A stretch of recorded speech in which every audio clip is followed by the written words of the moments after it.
nous, si on présente des candidatures dans multiples circonscriptions, pas simplement en Lyon, c'est qu'on a des choses à dire, qu'on représente quelque chose aujourd'hui, et qu'on se situe déjà un petit peu sur l'après, qu'est-ce qu'il faut faire en termes d'opposition. Il faut être clair par rapport au gouvernement qui va se mettre en place, hein, on peut le nommer comme on veut, Hollande, Hérault, j'en sais rien. Et donc déjà un petit peu sur les suites par rapport aux perspectives politiques. Donc ça, je pense qu'on en parlera un petit peu après. Je vais laisser Olivier parler, donc environ 20-25 minutes.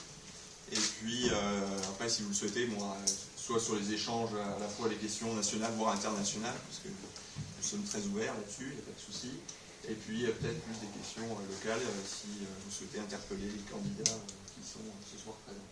Voilà, pour la présentation générale. C'est bon, et puis je laisse la parole en premier. Bon, alors bonjour, je m'appelle Raymond Plotz, je suis candidat sur la seconde circonscription. Alors on va me demander peut-être pourquoi je me suis présenté sur cette circonscription.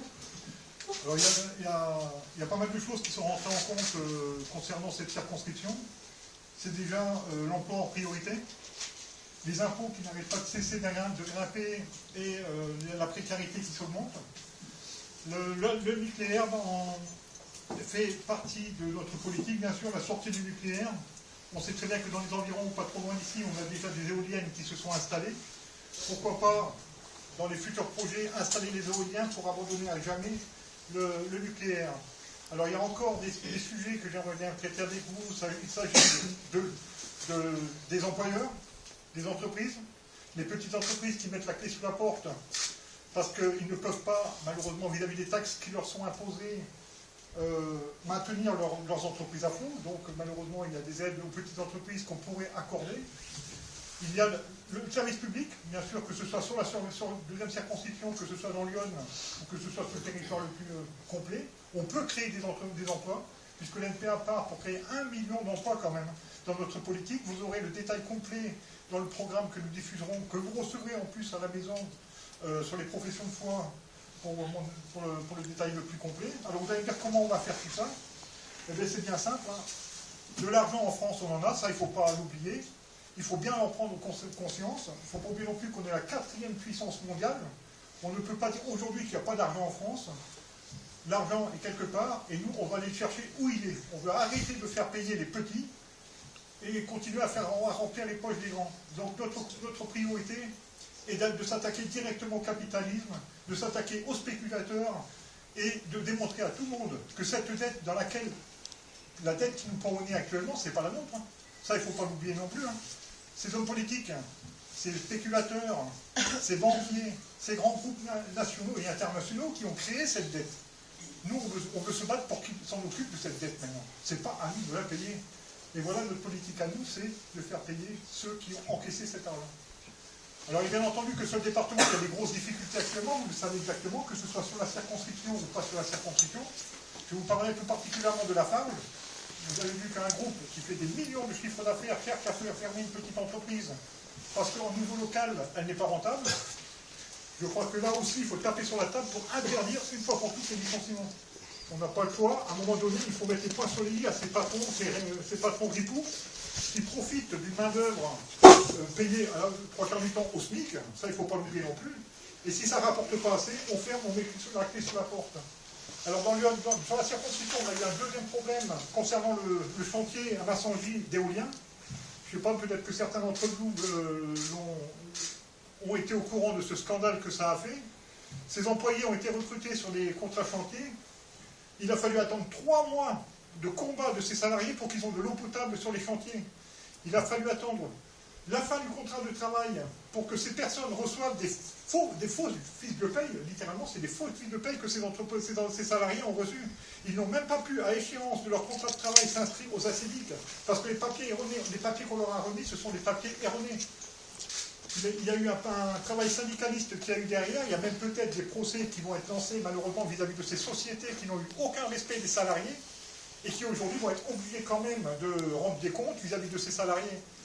Alors vous voyez, il y a énormément de choses qui ne vont pas sur le territoire. On a voulu créer de l'emploi, on a créé n'importe quoi comme emploi sur la deuxième circonscription. On a remis en place des contrats aidés. Ça, il ne faut pas l'oublier non plus. Les contrats aidés, c'est quoi les contrats aidés? On remplit la poche du patronat par des primes, que ce soit du conseil général ou de la préfecture, Et on donne ça jusqu'à 70 à 80% de subvention à un employeur, et il peut bénéficier d'un contrat aidé. Quand je parle de contrat aidé, vous allez me dire, c'est pas d'aujourd'hui. Il y a déjà des années que ça court. Les socialistes, dans les années Mitterrand, les ont déjà créés dans les années 81 avec les fameux emplois jeunes. Aujourd'hui, sur la circonscription, qu'est-ce qu'on se retrouve? On se retrouve dans les écoles avec des personnes qui sont payées 600 € par mois sur des contrats de 6 mois à 2 ans, et au bout de 2 ans, on dit au revoir, on n'en veut plus. Et qu'est-ce qu'on fait? On retourne à la préfecture, on retourne au conseil général, on dit vous nous redonnez des aides, on en prend d'autres. Mais où est l'emploi là-dedans? J'aimerais bien savoir où est l'emploi. On est en train de masquer le chiffre du chômage dans la deuxième circonscription, comme on le fait dans le département, comme on le fait sur le territoire le plus complet. Pour vous donner un chiffre, rien que en Bourgogne, sur la Bourgogne, il y avait, il y a 2 ans, 1400 contrats aidés en 1 an. Ces gens-là repartent au chômage et on en remploie des nouveaux à chaque fois. C'est un vrai scandale. Les contrats aidés, ce sont de la supercherie que personne n'a osé dénoncer. Ces emplois aidés, qui aujourd'hui n'ont aucune autre alternative que d'aller devant la justice pour faire valoir leurs droits. Des jugements, si vous en voulez, de ces fameux contrats aidés, des jugements, il y en a un même. Voilà ce que c'est les emplois qu'on est en train de créer sur la 12e circonscription. Cour d'appel, cour de cassation, conseil des prud'hommes, voilà les emplois qu'on est en train de créer. Les salariés sont obligés de se retrouver en face de la justice pour faire valoir leurs droits aujourd'hui. Ce qui est inacceptable, ça il faut bien le reconnaître, c'est inacceptable. Aujourd'hui, chacun doit pouvoir vivre dignement avec un contrat de travail à la pointe du travail, c'est-à-dire minimum le SMIC, et bien entendu, pas un SMIC rémunéré à 1 000 € par mois comme on le fait actuellement. Nous voulons impérativement rajouter 300 € par mois à tout salarié qui touche le SMIC. Ça, c'est une impérativité et une urgence sociale qui doit être mise en place dès que nous serons en poste. Si vous nous faites confiance, et bien entendu que je compte énormément sur les citoyens pour qu'ils comprennent un petit peu la situation de la 2e circonscription qui se retrouve dans une situation catastrophique malgré un député de droite, M. Jean-Marie Roland, qui n'a aucune honte, dans un article de presse cette semaine, à s'occuper des viticulteurs et de s'occuper, que je vous dis pas le mot complet, de la couverture maladie. Attendez, c'est l'UMP elle-même qui a cassé la couverture maladie aujourd'hui. Si aujourd'hui les personnes ne peuvent pas se faire rembourser les soins, c'est uniquement de la faute de l'UMP, c'est uniquement de la faute de M. Jean-Marie Roland. Et là, je lance des accusations. M. Jean-Marie Roland, vous avez fait partie de cette bande qui a cassé le service public, qui a cassé la sécurité sociale, qui a cassé littéralement tous les acquis que nous avions précédemment. Malheureusement, M. Jean-Marie Roland, au lieu de s'occuper des viticulteurs, au lieu de s'occuper du chômage sur son territoire, je reprendrai encore autre chose.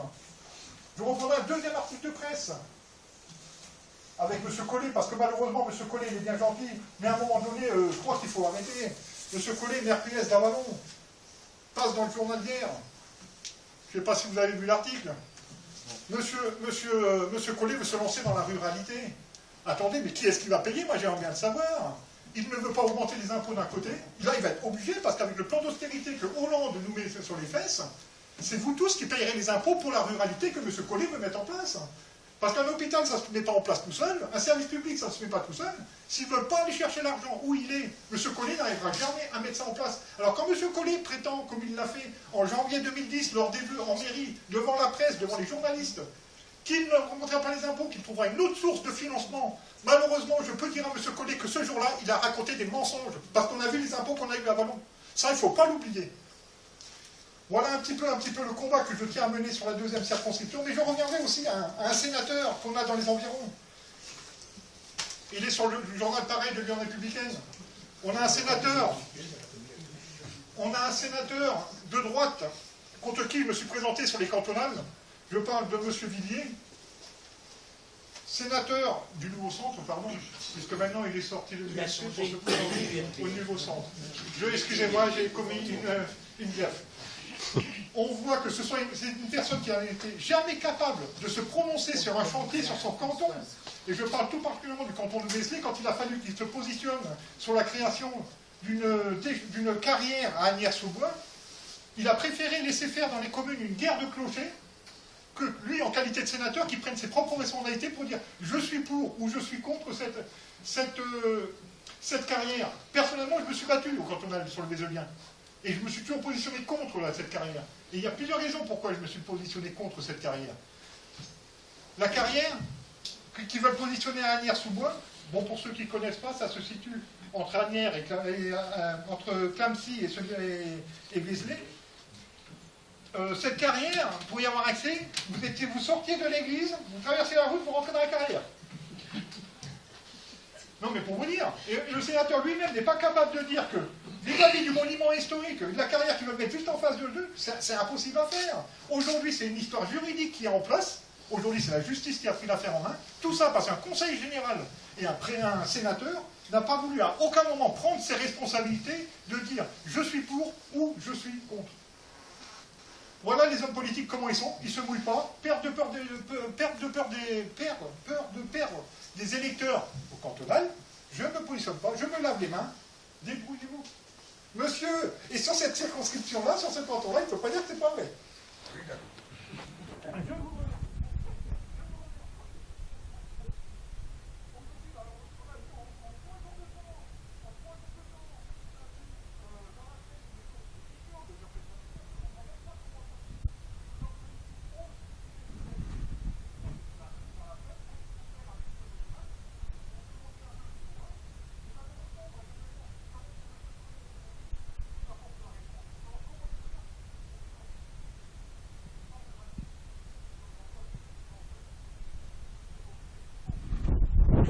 C'est tout ça parce qu'ils ne veulent pas s'attaquer au capitalisme, le premier responsable de l'argent qui manque aujourd'hui dans les caisses, ça il ne faut pas l'oublier.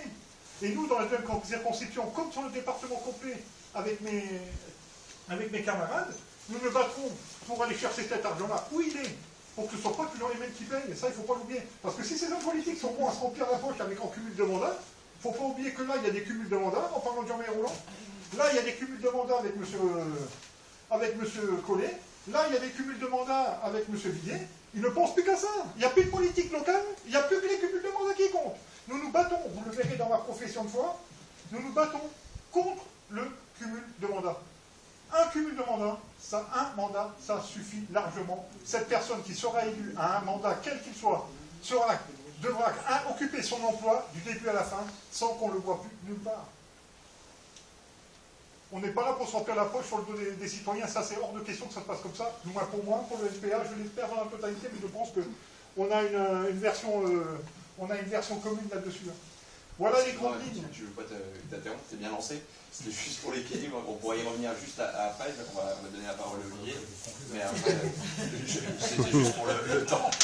Alors juste pour conclure, aujourd'hui, vous le savez, Lyon, le grand problème de Lyon, c'est la droite.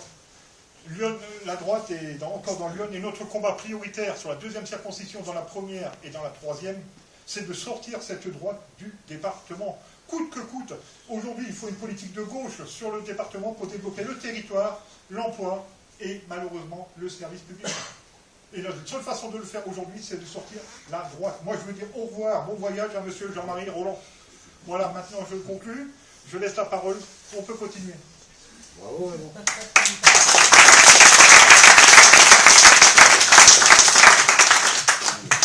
moi, je vais en quelques mots essayer d'introduire un peu la discussion et l'échange qu'on aura. D'abord, en saluant tous et toutes. Le sens de ma présence, c'est évidemment de soutenir les camarades qui sont candidats ici pour les élections législatives pour le NPA. Peut-être profiter de l'occasion aussi ensemble pour célébrer cette information qui est tombée aujourd'hui et qui nous fait, bizarrement, après les élections, peut-être tous ensemble, un point commun avec Nicolas Sarkozy. C'est que l'information qui tombe aujourd'hui, c'est qu'il va se ressourcer en famille, je crois, du côté du Maroc. Donc, pour une fois, on a, je dirais, la même joie que lui probablement, qui se ressource vraiment un maximum, le plus longtemps possible, et le plus loin possible, ce sera toujours ça de gagner. Donc moi je vais essayer d'insister évidemment sur la nouvelle situation politique évidemment qui est en train de s'ouvrir après l'élection présidentielle, mais qui au-delà de l'élection présidentielle est en train de s'ouvrir par rapport à la réalité du monde qui est en train de nous rattraper, à la réalité de la crise économique et de sa gravité qui est en train de nous rattraper, par rapport à, finalement, la réalité de cette espèce de bombe à retardement sur laquelle on était assis depuis 2008, c'est-à-dire au moment où il y a eu l'explosion financière aux États-Unis en 2008, avec l'affaire des subprimes, vous vous en souvenez, et cette bombe à retardement qui explose 4 ans après, et qui est en train de montrer finalement toute la férocité de ses dégâts, puisqu'elle est en train d'exploser aux yeux des sociétés tout entières, elle est en train de faire des dégâts dans l'Europe tout entière, notamment en Grèce, parce qu'on en parle beaucoup, et qui est en train finalement de nous faire entrer un peu dans une espèce de deuxième phase de la crise économique qui est la plus dure, la plus difficile, des années après, c'est-à-dire à un moment où on est en train d'avoir, là, je dirais, la facture sociale.